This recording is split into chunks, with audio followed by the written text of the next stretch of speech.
and I got the role. Then after that, I got another audition for Texas Mhm. Pete. So I was going for my audition for Texas Pete. You were like, Yeah, hot damn hot sauce. exactly. And then I get an email from my talent agent, and they're like, "Hey, just wanted to remind you that we need some more financial obligations from you. As far as like, you need new headshots, you need a new reel, you need to be taking more classes." So I ended up being like, "Well, I am taking it seriously, but I just can't afford all this stuff right now. So let me see what I can do." But they let me go within 30 days of that.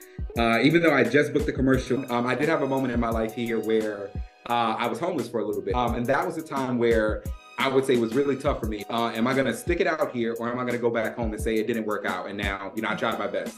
But no, I was Right. adamant about saying that I wanted to stick it out. Like I knew that I had a purpose of being there. And I'm like, well, now my new address is Paramount Studios. So that was like, I feel like I'm still in the mix. Like, I would put my seatbelt on and pretend like I'm comfortable in my car, sleep there with all Mhm. my stuff. And it was a time, but I felt super proud because I wasn't going to let that stop me from continuing on my journey. This is First and 15th. We talk about inspiration, motivation, life changing moments, and conquering fears. Twice a month, we have amazing guests popping through. So be sure to like, comment, subscribe, and share. Welcome back to First and 15th, everybody. I'm Carol, and I am thrilled to have our guest on today. Today, we're talking about taking risks, following your passion, and also the courage to get those things done. Now, this guest goes by a few different names, so I'm going to try my hardest to call him by what he goes by now in the work world, but I may actually go back to the college world. So I'm going to have Gene tell us about yourself and who you are, and then we'll get started. Thank you, Carol, for having me today. My name is Gene Patrick Smith. I'm an actor and reality TV producer. Awesome. I met our guest Gene as Patrick, so I'm going to try my hardest to call him Gene, but Patrick may slip in here and there because I've known you for a long time. How did your love and passion for acting get started? Honestly, I would say probably like most people's from watching TV. Honestly, when I was a kid, I remember Saturday mornings watching Saved by the Bell, which is one of my favorite shows. And Okay. always my dream to kind of be like the Zach Morris of wherever I went. So I definitely felt like at some point in time I was going to have to move to LA to be Zach Morris. Mm-hmm. The other part I would say is my favorite movie, which is Clueless. Okay. Some people don't really know that, but I think over time now I've kind of told people I just Mm-hmm. love the idea of these kids that have this life living in Beverly Hills, and it's so like fancy and rich and just so cool. Right. That they did was so like trendy, and I was like, I want to be that kid. I want to live in some place that's super trendy and super cool. And then lastly, the other part was watching Saturday Night Live. That was also one of Okay. my do. So every Saturday night, I would watch with my brother, watching TV, seeing all the characters. I just thought it was so amazing that these people could transform into these different characters. So every Sunday morning, I would Mm-hmm. impersonate the thing that I saw the night before. Okay. And my mom asked that it was so fun. She's like, he's so hilarious. And like, you can do all these different impersonations. And that's what really like fueled my fire to kind of be like, I think I could do this. Like, I would love doing this for my future to have a full-time job, just acting out characters and being funny. That is awesome. So, what was your favorite character? It was probably Pat, which fun enough, like you said, you know me as Patrick. So there was the character Pat that was just like this ambiguous character. They couldn't tell if it was like a man or a Mm-hmm. woman and like all these things. And it just, I loved impersonating that character. I thought it was so funny. My mom was Mm-hmm. like, you're so funny at this. Okay, so it's really clear, like from the beginning, your parents were supportive, and so was your family. So then, did you feel like that was part of your reason to actually make that move from the East Coast to the West Coast? You know what? Honestly, my parents weren't super supportive of it. So my mom thought I was funny. So that was the thing. So she would always tell everyone how funny I was. But actually, I had the career path of either being an engineer or being a doctor. So I was in school. I applied when I was applying to colleges. I applied engineering and pre-med, and then I Okay. ended up in Maryland and chose Mhm. engineering. So after being in engineering, I was kind of like, oh well, maybe I'll minor in acting and see how that Okay. goes. And I did a Yeah. couple of acting classes in Maryland and they were not going well. My teacher said I was not good at it. So I thought it was kind of a wrap and I was going to let it go. So it hit me actually right before I turned 25. I had left Atlanta and moved back to Maryland. And before my 25th birthday, I was like, all right, quarter life crisis. I was like, I'm about to be 25. I'm not married. I don't have kids. Like, what am I doing with my life? And it's like, you know what?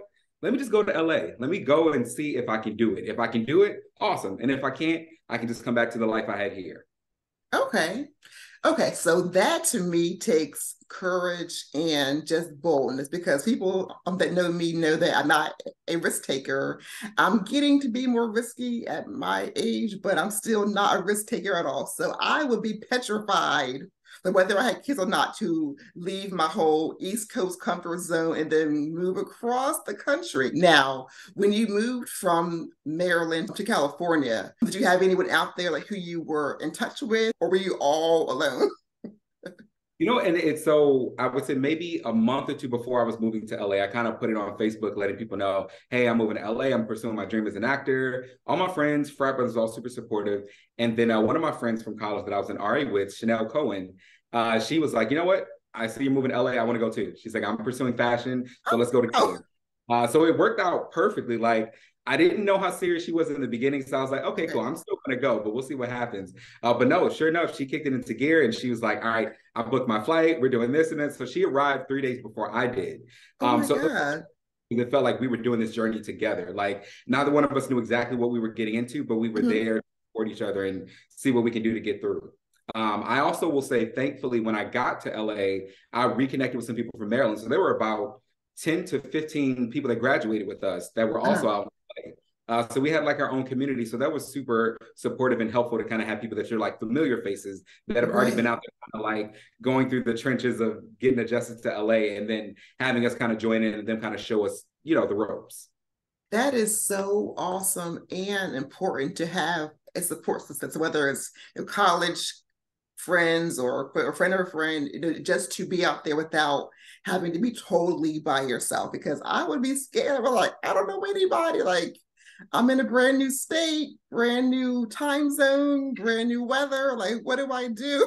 This is not my major. Like, what do I do? So that was when you were about 25. And so when you got out to California, what was your biggest misconception about like when you were trying to be an actor?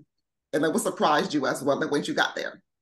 Yeah, I will say, I guess kind of getting established in LA was the biggest thing. I didn't know that it was going to take so much to just feel like it was home.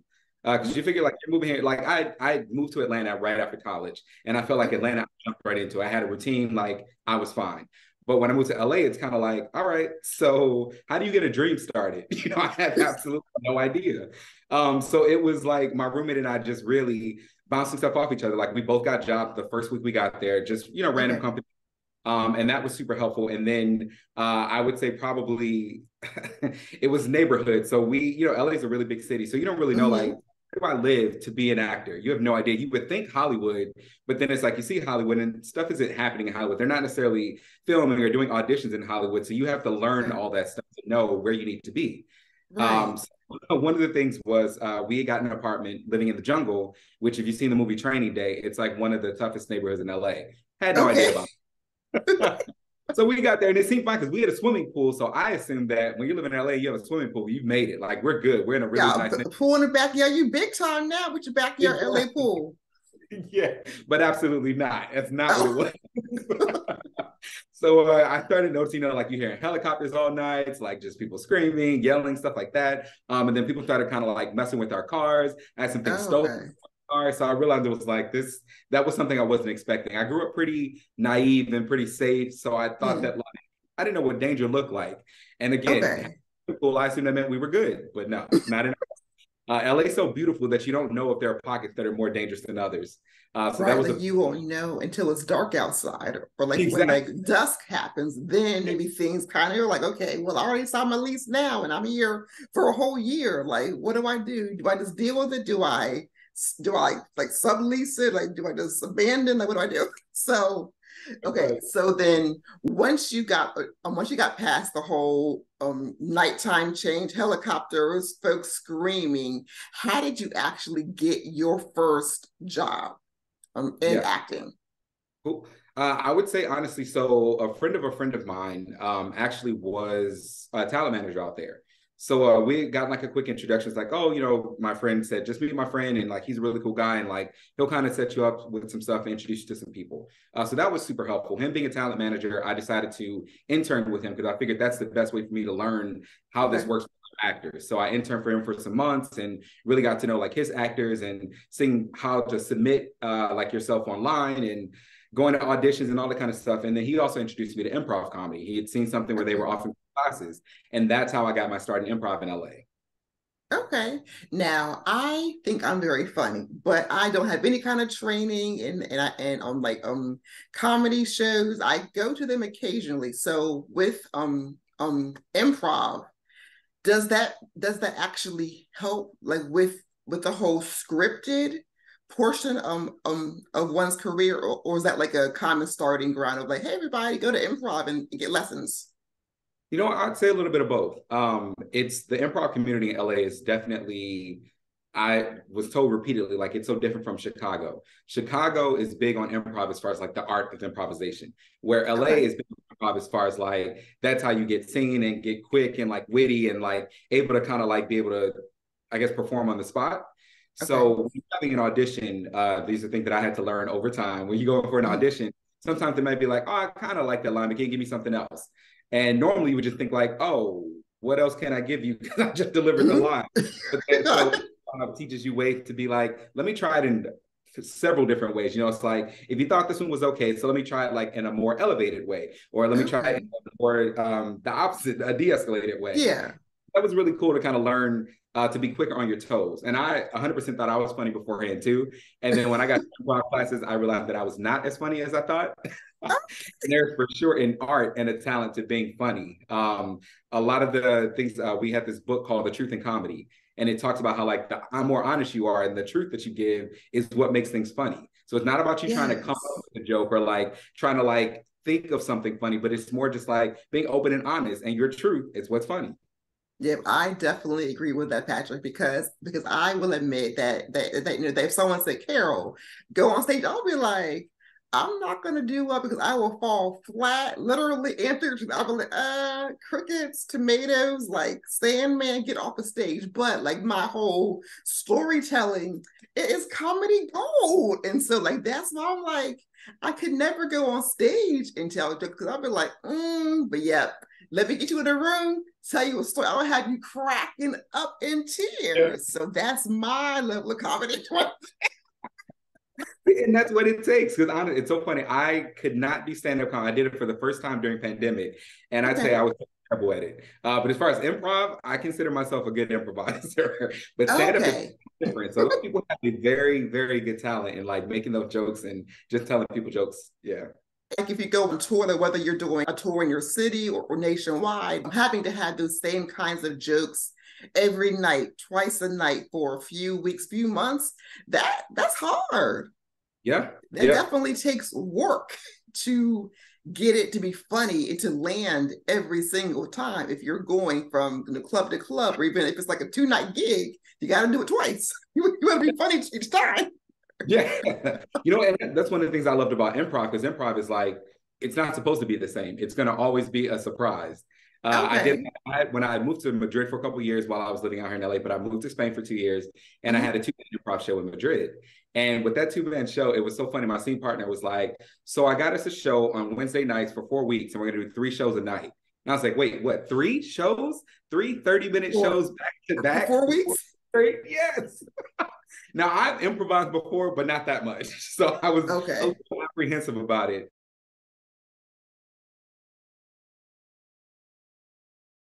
But it was really cool to like really see like when you're in the element, you're ready to go. So it's like we did like I think we ended up only doing 2 out of 3 of the shows each night, which was better Okay. for me. I don't know if I could have done a Right. third. But yeah, but it's literally just coming up with that. You just get suggestions based off of anything in the world. You get those Mhm. suggestions. We would have like a place where we were going to do the scene, and then we would have maybe like something else that inspired what the scenes are going to be about. And that was really cool because it's less pressure to me. You depend on your partner all the time. That community thing Okay. is so with acting. It's like you're depending on your scene partner to be like, I trust that everything you do is phenomenal and that you're a genius. And because of that, you believe the same thing in me. So if I go with an impulse or a suggestion, you're going to come with something just as good. Right. Continue to build on top of that, which makes our funny and our story. Okay, I like that. Okay, so with you being in Spain for 2 years, how was it different with the improv over there versus here in the US? Because I didn't even know. Now I'm gonna sound stupid right now, but I didn't even think about doing tours and comedy in Spain or anywhere. Was it different doing improv in the whole other country and continent Yeah, exactly. and Yeah, language sometimes? right. You know what the thing is? So I would say when I got out there, I kind of just seen a couple shows because I was just looking again, same deal. You move to a new place, so you're looking for a Mhm. community and things like that. And then they had these workshops that they were doing. So I would just go to the workshops and attend. And I started meeting people who were most of them were from either from London or from I think there was someone else from Germany. So we kind of met people from all over. So we kind of had a Okay. mix of improv stuff. Which was cool. So I kind of got their take from like the European perspective of like Mhm. how they did improv and like their comedy and things like that. So there's slight adjustments as far as like the relevance of stuff. Where if I made a Okay. joke, Yeah. if I made a joke in the US about like our president or things like that, the people in the US would get it. But if you Yeah, of make a joke course. about our US president in Spain, some people might get it if they're aware of like world, Right. They'd politics. be like, They not get it. They're like, I eyeballs. exactly.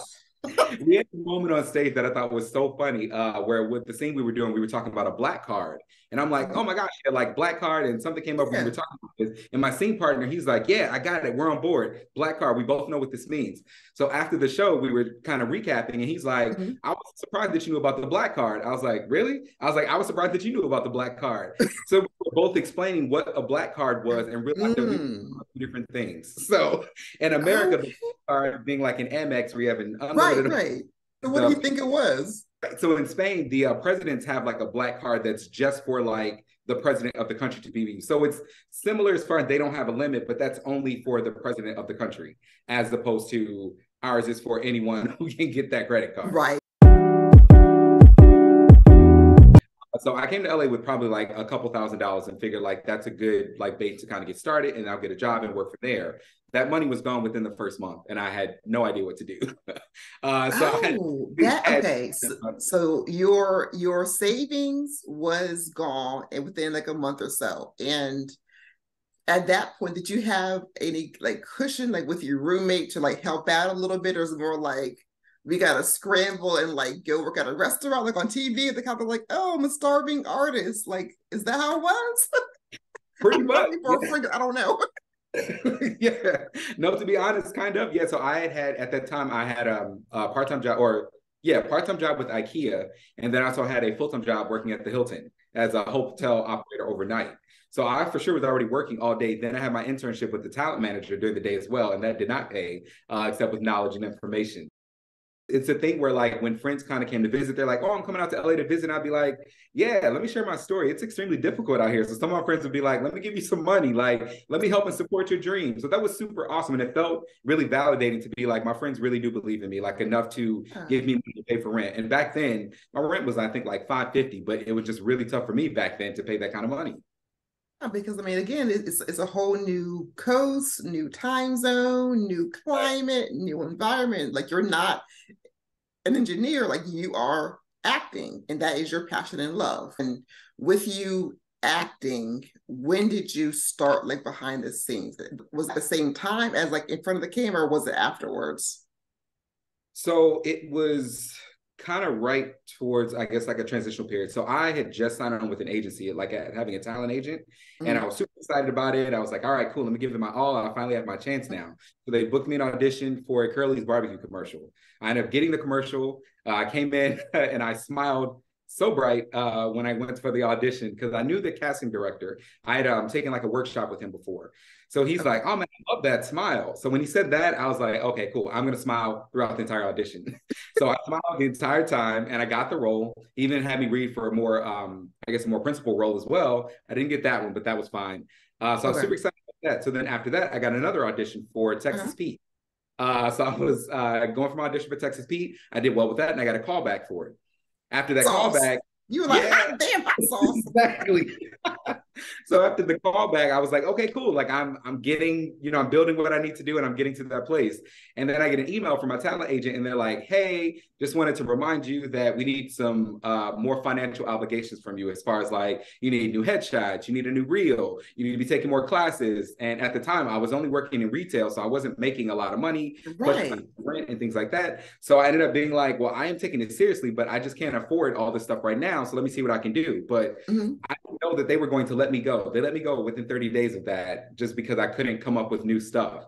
Even though I just booked the commercial and just got in a call. Okay, so Curly's Barbecue is national now. So then back when you had the commercial, was it a West Coast kind of brand? Because I've heard of them now, but I don't think I would have heard of them back when you were doing it. So how big was that commercial for you and the brand? It was pretty cool. I honestly, when I first did it, I thought it was also a West Coast commercial, but it ended up being a national commercial because they played on the West. Okay, Carol, you're wrong. Well, and I was shocked as well. So it's mainly because they had us each playing weather people. So it's kind of like I was someone who was in the snow. They had someone else who was in sunshine, someone else who was in rain, strong winds. So it was kind of like they were saying, wherever you are, whatever weather it is, it's always for Curly's Barbecue. So yeah, so I was super. My friends are like, I saw your commercial on the Weather Channel today, which is super cool. So cool. Okay, so I have learned as of today that Curly's Barbecue was not just on the West Coast; it's national. I didn't know that. Okay, so we've covered you moving from Maryland to California. You were doing your auditions, improv, working at the Hilton and also IKEA. And then you also booked your commercial. When you made the shift from in front of the camera to behind the camera, how did that happen and why? Because you just had a national commercial. Yeah, I was very shocked. So mainly when I got that notice, it was like, okay, all right, I got to pivot and I have to make more money. So I have to figure that out. So I was talking with the talent manager that I was interning with, and one of his roommates worked for America's Next Top Model. So he's kind of telling me, oh, he's like, yeah, have you ever heard of the show America's Next Top Model? I'm like, yeah, big fan, absolutely love the show, super cool. That was huge back. Shoot, everyone was watching that on like Monday night or like whatever night it was on for like seasons 1 through however many seasons. It was across the country, other countries. So that's huge. Okay, so so I was excited. I'm like, yeah, I've heard of it. He's like, oh yeah. He's like, well, I work for the casting director for the show, and he was like, let me see. He was like, we've got a new season coming up, so maybe I'll get you an audition for the show, and then we can, see if we can get you behind the scenes making more money with that. Super excited, so excited for it. So I go in. For the interview to be like a casting associate. So I go in for the interview, and then the casting director, she's like, so like what moved you out to LA? And I was like, oh, I just before saying this, I'm going to say, so when I interviewed at the Hilton, they asked me what brought me to LA. And I thought, like, I can never say that I'm an actor because I know that's probably like taboo or like a bad thing here. So I was like, oh, I just want to move someplace warm. And I just kind of got out of college and blah, blah, blah. And he's like, are you here to be an actor? And I was like, yeah. He's like, it's okay. We have actors here. Like, you can just be honest and upfront. I was like, oh, okay, cool. Yeah, I'm an actor. You're like, whoop, relief. I can breathe now.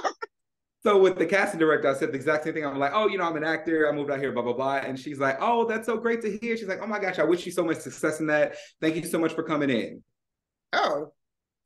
So that threw me off because I thought that she was going to continue with the interview. And she's like, no, if you're not here to work in casting, but you're here to act as an actor, there's no need for you on my team. I want someone who's here to do the work. I want someone here that's interested in casting.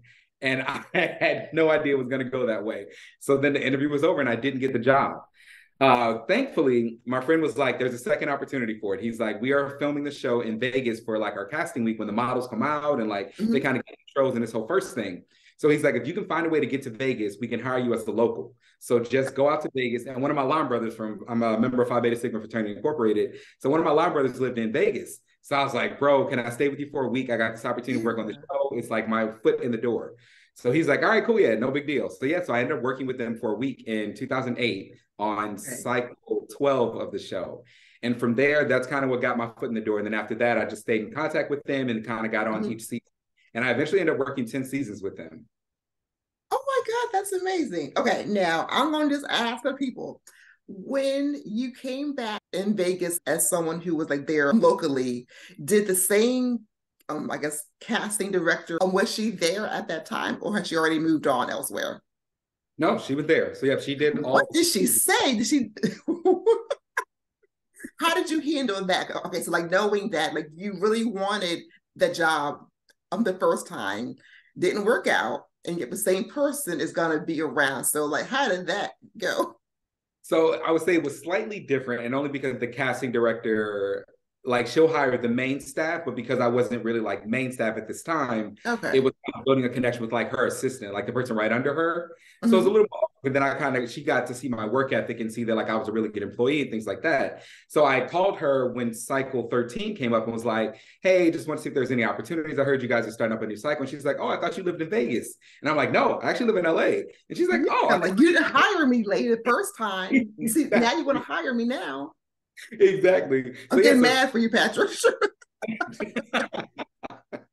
Yeah, but so she ended up hiring me then for cycle 13. So I came and did like some casting with them. So that was cool. And I kind of just kept doing like the initial casting weeks with them until it got to the point where I then had that moment to have the interview with the casting director again. And I got hired to be like a regular employee, like a casting assistant, which was phenomenal and awesome. And I did that for a few seasons once I finally got my foot in the door for real and like at a desk in an office, like I was more legit at that point. Like you definitely showed how important it is to not take no for an answer when it comes to your passion. So I'm definitely happy, of course, that you call somebody in Vegas, got somewhere to stay for a little bit, and then like you actually follow up. That to me is just admirable. That you did not take no for an answer.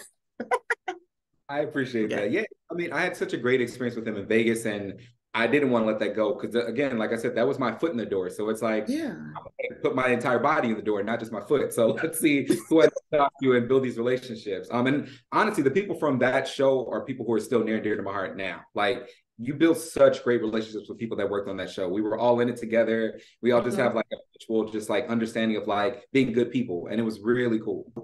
We talked about you with your various shows that you worked on behind the scenes. You had a commercial. How have you grown since you have been in California? Wow. I would say I've grown so much. I mean, moving here at 25 and now being 42, tell my age, I don't mind at all. It's honestly been phenomenal. One of the biggest things I would say is establishing community in LA. It's just an important thing. I feel like us as human beings, just establishing community in places that you go, because you want to feel like you have a home or like a sense of like, this is where you belong. So I had someone that kind of taught me something before. When I first moved to LA, I had like my crew, like the guy who was the talent manager and like his roommate. So that was kind of like my crew. And I looked at us as being like the show Entourage. I was the actor, the guys was like that. Someone else was like, what was he, like a publicist? So I was like, yeah, we got our crew, like, let's go. But I will say, and pardon my language, someone was like, you got to get through the shitheads before you meet the real people. And I was like, what does he mean by that? And I will say, after like the first couple years, I recognized that those relationships weren't as genuine as I thought they were. When you first move to LA, working in the entertainment industry, you meet a lot of people because you're really putting yourself out there to see like how you can get established into different projects. But what you don't recognize is that a lot of people who work in entertainment aren't super genuine. So they will say whatever they need to say to establish some type of relationship with you, so that if you end up blowing up or getting big, that they knew you or have a relationship with you. Right. So you actually had something go down where you're like, I got a flat tire, or like there's an emergency. Those aren't always people you can call, because they'll be like, oh my gosh, something came up, or like, oh, I'm so busy right now, or maybe not even answer the phone. Right. So it's disheartening to kind of realize that, the people around you that you're kind of working with aren't as genuine as you think they could be. But like I said, as time develops and you kind of meet more people and your network expands, you start meeting really amazing, awesomely genuine people. And those are the people that you really establish community with. So some of them may work in entertainment and some of them may not.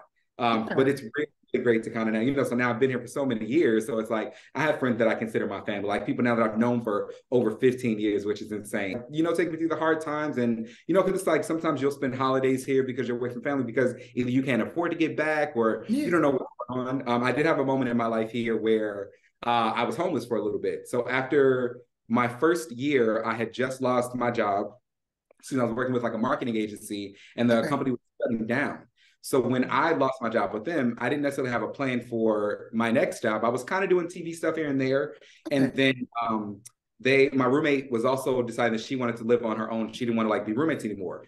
So it was like, now I don't have enough money to figure out how to live on my own because I wasn't ready. It's expensive out there, I hear.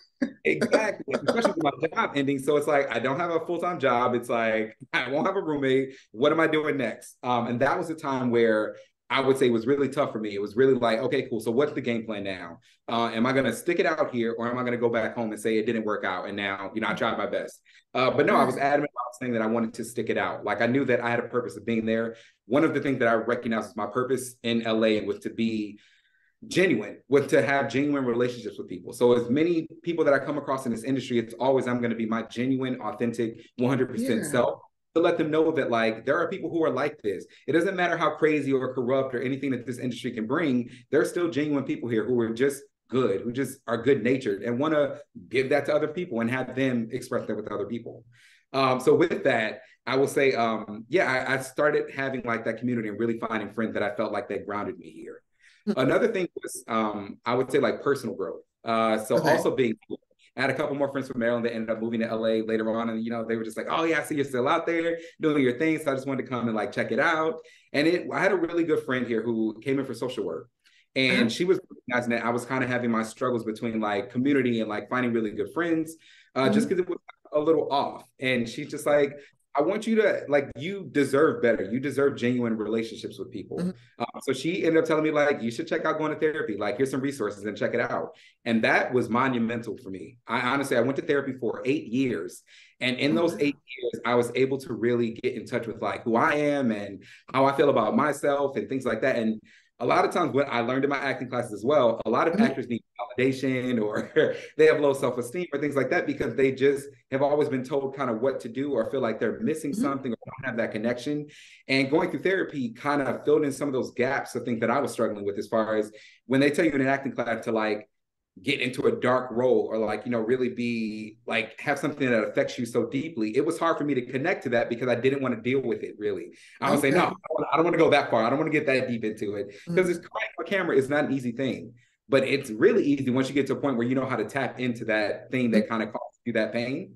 So that was really cool to learn how like therapy helped me get to a position that made me a lot more confident, a lot more secure in myself, which made my acting even stronger because then I was able to get to those deep places without it taking me out of being comfortable or who I am. You had me having tears of joy. And seriously, you can't see them, but they're tears of joy. So I just love how much you have been able to grow from being out there at age 25 to now about 15, 17 years later almost. So if there was someone who wanted to come out there, we've touched on some tips, but like what would you tell them? Like, hey, so-and-so, you're 25, like I was back then. Here are my top 3 like must-do advice. When I moved here, I met this guy at this party and he gave me the best advice I could. I mean, I love it. And I tell it to everyone who moves here. So he said, if you can make it 1 month, then you can make it 3 months. If you can make it 3 months, you can make it 6 months. If you can make it 6 months, you can make it a year. If you make it a year, you can make it 5 years. And if you make it 5 years, you can be here for a lifetime. And I listened to him when he said that, because I think this was probably my 2nd month in LA. And I was like, okay, I hear that. Like, we'll see what happens. And it was like clockwork. When 3 months hit, you have this moment where you're like, this is really tough. Like, I don't know for sure if I can stick this out.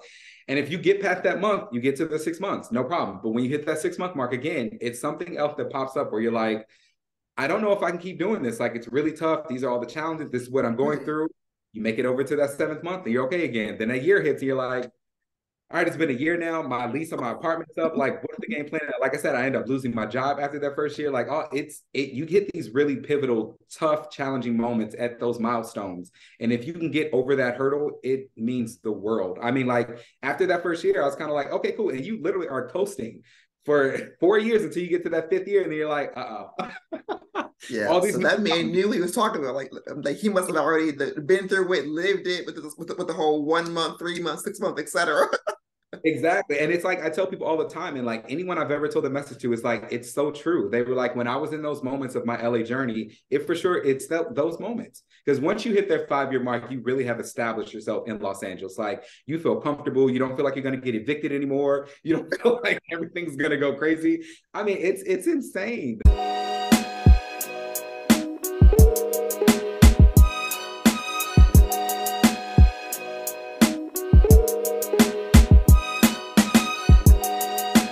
I had a moment where after that first year, when I was leaving from my roommate and I living together, I was staying at my boss's house because the company had shut down. They were like, hey, we know this is like a totally crazy situation, but we have a guest house that you can stay in for a little bit. I stayed there for a month, and then they asked me to leave just because they had someone else that they needed to stay in the guest house for a time. Okay. So I ended up being homeless for about a week or two. Mm-hmm. So it was insane, but me being me, I was like, let me find the positive in this. So I ended up camping out you were so positive. Studios. Oh, thank you. I appreciate that. So I ended up camping out outside of Paramount Studios. And I'm like, well, now my new address is Paramount Studios. So that was like, I feel like I'm still in the mix. And then my friends that I had at the time, they lived not too far from Paramount. So I would go to their place and like shower and like, you know, stuff like that. And then, yeah, at night, I would put my seatbelt on and pretend like I'm comfortable in my car, sleep there with all my stuff. And it was a time, but I felt super proud because I wasn't going to let that stop me from continuing on my journey. That is definitely part of the courage that it takes to follow your passion. So whether it's acting, singing, dancing, or just not letting those barriers that could have easily made you say, you know, I'm done, I'm going back home, I can't do it anymore. So like you have definitely lived a life in California that can definitely help someone else. So what would you say are your top 2 favorite moments of your whole journey, from being in front of the camera or behind the camera as well? Oh, I mean, wow, so many years. I mean, this has I been know there are so many that you got to. I don't know if I have just 1 or 2. I was gonna say I do. I have some, so I'll definitely let you know those. Booking my first commercial was probably the moment that I was in awe. That like that's what made it all feel real. I remember like I said, I had that moment where I went to see and I saw that casting director and like he talked about my smile, so that kind of made me feel encouraged. When he made the phone call to me and told me that I booked the job, I was like in my car driving and in my phone ringing. I'm like, hello. And he's telling me, he's like, hey, I'm looking for Gene Patrick Smith. He's like, yeah, you booked this job. I had to like pull over immediately. And I'm like, what is it? So he told me the story about, or not telling the story, but he told me about what the job is and like how much it pays and where I need to go. I was so thrilled. And I remember showing up like on set to the commercial. I was so nervous. I didn't know what to do. I was like, I've never done this before. I don't know if like, am I going to get everything right? Are they going to throw some things I've never experienced before? But it was just an amazing experience. Like the whole filming team there was super awesome. They made me feel comfortable. They treated me like I was just like, I don't know, just like a friend of theirs, as opposed to being like, this is some random actor that we don't know. It was super cool. So that was definitely a huge one. Another one was crushing scenes in acting class. I think so. I was going to an acting school and like they have different levels. So it's like the beginner's level, intermediate, and the advanced level. So my beginner's level, I kind of went, it was just kind of again getting my feet wet, didn't really know what I was doing. I didn't really study acting previously before I moved to LA. So once I started getting my comedy into play, once I realized my improv was really starting to like propel my comedy and my timing and stuff like that. Improv was cracking, right? You were on it. I had this scene from The Odd Couple, and my class died laughing. They were just like, "You are so funny." They were like, "I mean, you were just so witty, and like you just kept coming with stuff," and that felt really good. And then when I got to my intermediate level class, I had a dramatic acting class from dramatic acting scene from The Godfather Part 2, and I had never done anything. Not like drama wise, because comedy was my thing. So it's like it was getting easier for me. But drama was one where I wasn't sure if I could do it or not. So it was a really, I mean, very intense scene where it was kind of like the Godfather like having an argument with his wife, and like he like picks her up and like chokes her up against the wall. It's like insane. I'm like, that's not even me. Like I can't do anything like. And my scene partner, again, relying on my scene partner, and she's like, here's the thing, you're not gonna hurt me. She's like, so let's just go. Like we're gonna go in, we're gonna really go for it. And I tell you, I was in class and I went for it. I mean, like I went for it, and I felt so good after. Everyone in class is like, we've seen him be funny, but like even he can do dramatic acting too. Right. He can do it all. Yeah. And I was so impressed and like shocked at myself because I was like, I've never done anything like that. But it felt really good to know that like I felt like I was really coming to the place where I was ready to book roles and like get jobs. Another thing was I kind of shared the story about like me being homeless. That was a big one too. That was a moment where I didn't know if things are really going to work out. And I was always faithful. I'm always God first. Like I've never not been that way. So I felt always comforted that God was like, we got you. Like, these are stories for you to tell, you know, like having this moment now is a story from that. And I had no idea that that's what it would turn into if I would have still been in LA from that experience. And then another one was once I kind of started working behind the scenes, I kind of want to talk about that too, was how to stand up for myself. That was something I'm sure you've heard so many stories about like entertainment with like the Me Too movement and some other things, actors going on strike, the writers going on strike. There's a lot of stuff that happens a lot of time behind the scenes in Hollywood that most people don't recognize the constraints or like how challenging it can be working behind the scenes. So we'll have some like 20-hour days on site. And you're like, so I spent 20 hours working today and you want me to come back tomorrow and be refreshed and ready to do 20 more hours. And sometimes you can work. No, that is insane. Yeah, I did one show for 4 months straight, working 20 hours a day, every single day. I was exhausted, but I got through it. And I was extremely proud of myself that I got through it. But another thing I had to recognize was standing up for myself, because I've always been an advocate for like either my staff or people that I work with, because I don't like when people are treated unfairly, because it's just not, it's not right. There's no need to do. So I had to start recognizing that when I became a manager or like a team lead, there wasn't someone who was going to fight for me. So I now had to recognize I got to fight for myself, because if I'm not fighting for myself, I can't fight for my team because I have nothing to stand on. So I definitely started having those conversations with like upper management or like, you know, producers, senior producers, or, you know, it was very interesting and challenging at first, but I got to a place where I was like, I know what work I'm going to bring to you. I know how amazing I'm going to make this experience for like the cast members or anyone who works in this project. So I feel like you should either pay me what I'm worth, or you should also work with me in a way that doesn't come off disrespectful, or you not acknowledging that I'm also a person. So 20 hours, 7 days a week for 4 months straight is not okay. I also need sleep. So I mean, like you need to sleep, to eat, to like recharge. Wow. Yeah, so a lot of that stuff gets overlooked, but I definitely started advocating for myself, and it made a difference because I recognized that either people on my team would notice that stuff, so they'd be like, I want to be on the team with someone who I know is going to fight for me, and also who I admire and respect. And it feels really good to do that. So then I started working with more teams that kind of work with those principles and those values. So it's like our executive producer, he's an amazing guy. So it's like, cool, I want to work with someone who's like that, because he's fighting for everyone on the team. He makes sure that we're all supported, that we all have everything going on. If you're working too much, let them know, communicate that. And they'll be like, all right, let's see what work out. We'll have someone fill in, or so it feels really good. So that was a big step that I needed, or a hurdle that I needed to overcome, to recognize that I would find people who also operate in that manner.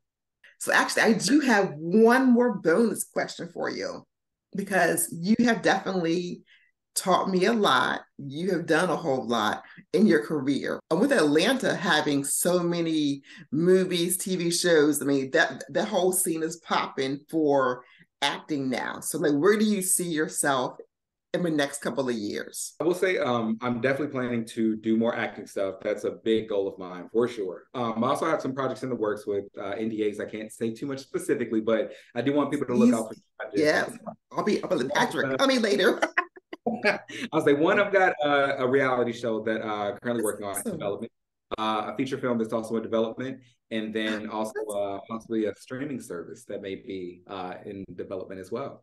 So that is so cool. Look out for sure. So I do have one request. Okay, so then once you can tell people, can you please like text me, but like here it is, and that way I can watch, support, but like I'm so happy for you.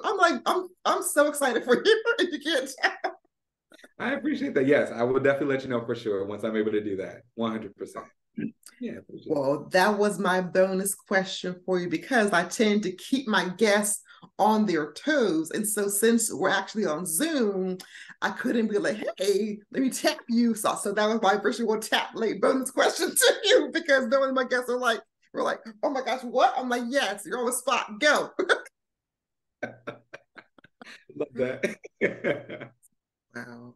You have so much knowledge to share, so much wisdom and wealth with you having been out there for about 16, 17 years. And so I definitely appreciate all that you have shared. So I at times can see the future. I'm not like Madame Claudia or like Madame whatever her name was, but at times I do have a sense of like what may happen in the future. So I sense maybe a book down the road. It doesn't have to be anything too long, but like you have an experience that can really help people. So we can never cover everything, but like you could definitely maybe start writing some things down.